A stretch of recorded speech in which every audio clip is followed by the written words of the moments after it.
حضرت یہ بتلائیں کہ نماز با جماعت کا انتظار کرنے والے نمازیوں کو سلام کرنا کیسا ہے، اور غیر مسلموں کو سلام کا جواب دینا شرعاً کیسا ہے؟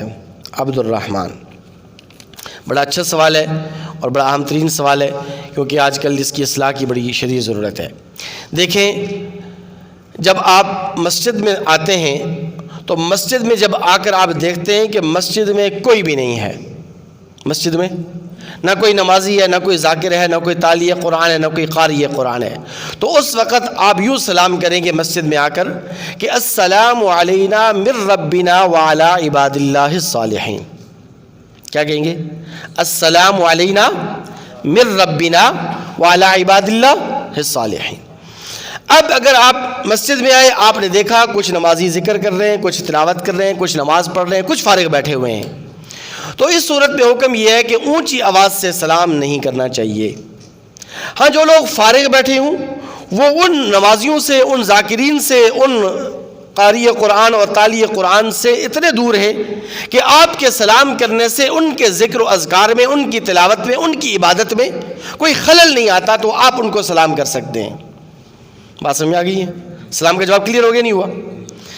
اونچی آواز سے سلام کرنا، اور اتنی اونچی آواز سے سلام کرنا کہ جس سے تمام نمازی، تمام ذاکرین اور سب کی تلاوت میں، ذکر و استغفار میں اور عبادات وغیرہ کے اندر خلل آئے، اس کی اجازت نہیں ہے۔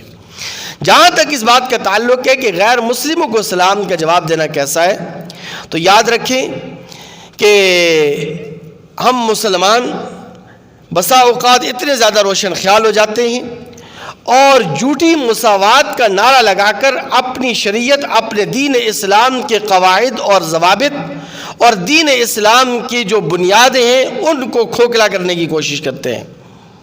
مساوات کا درس ضرور دیں، مساوات ضرور قائم کریں، لیکن یہ سلام، یہ شعائر اسلام میں سے ہے۔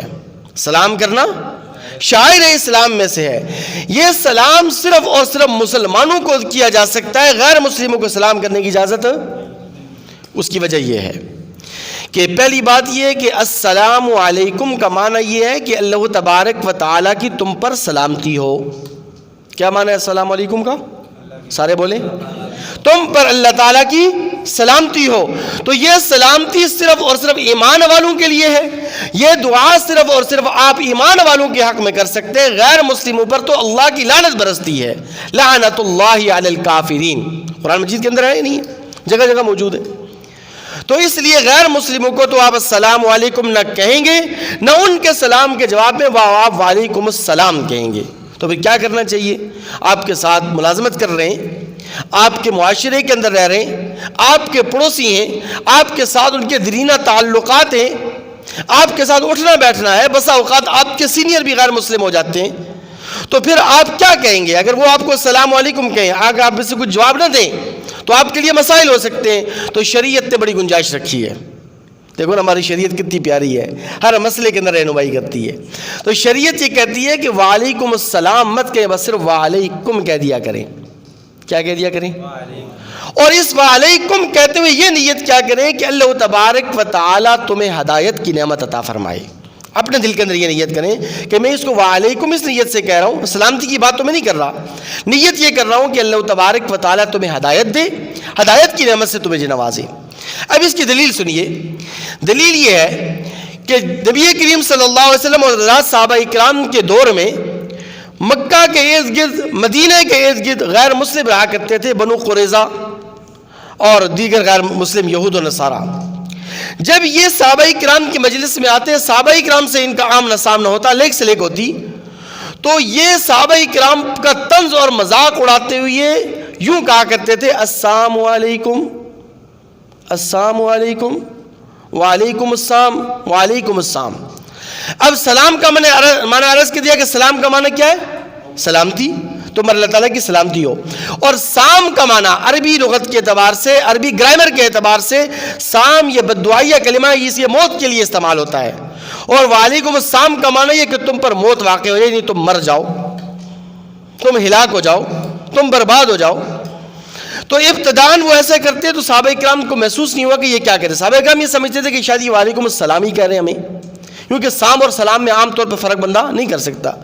جب یہ کثرت کے ساتھ وہ اس طرح کرنے لگے تو اللہ تبارک و تعالی بذریعہ وحی اپنے محبوب پیغمبر صلی اللہ علیہ وسلم کو بتلا دیا کہ یہ یہود و نصارہ تو تمہارا مذاق اور تمسخر اڑاتے ہیں اور تمہارے اوپر تنزیہ جملہ کستے ہیں. تو نبی کریم صلی اللہ علیہ وسلم تشریف فرما ہے. ایک یہودی آتا ہے, غیر مسلم آتا ہے, اور وہ آ کر نبی علیہ السلام کو کہتے ہیں وعلیکم السلام. تو ہم عائشہ رضی اللہ تعالیٰ ساتھ بیٹھی ہیں, ان کو غصہ آ گیا, وہ سمجھ گئی یہ کیا کہہ رہا ہے. تو اس نے عائشہ رضی اللہ تعالیٰ نے جواب میں کہا کہ وعلیکم السلام واللعنہ, وعلیکم السلام واللعنہ, کہ اللہ تبارک و تعالیٰ تمہیں برباد کرے. تم میرے محبوب کے لیے, میرے محبوب پیغمبر کے لیے, میرے سرتاج کے لیے اور ہمارے محبوب پیغمبر کے لیے تم یہ جملہ کہہ رہے ہو اور بددعا دے رہے ہو. تم پر ہلاکت واقع ہو, تم پر بربادی واقع ہو, تم پر اللہ تبارک و تعالیٰ کی لعنت ہو. تو آقا علیہ السلام تو رحمت والے پیغمبر تھے نا. آقا اس فرمایا کہ مہلن مہلن یا عائشہ, رک جاؤ عائشہ, رک جاؤ.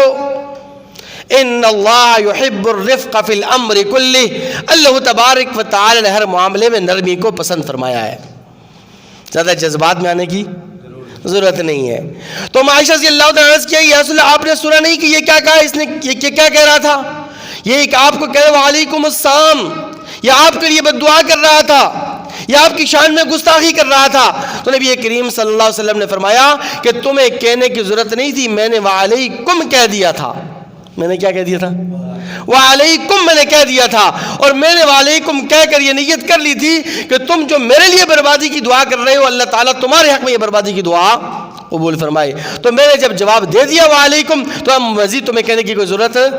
تو اس حدیث مبارکہ سے مسئلہ مستنبط ہوا. فقہاء کرام نے یہ مسئلہ لکھا ہے کہ غیر مسلموں کے جواب میں صرف وعلیکم کہا جائے گا, اس سے آگے کچھ. اللہ تعالیٰ میں عمل کرنے کی توفیق نصیب.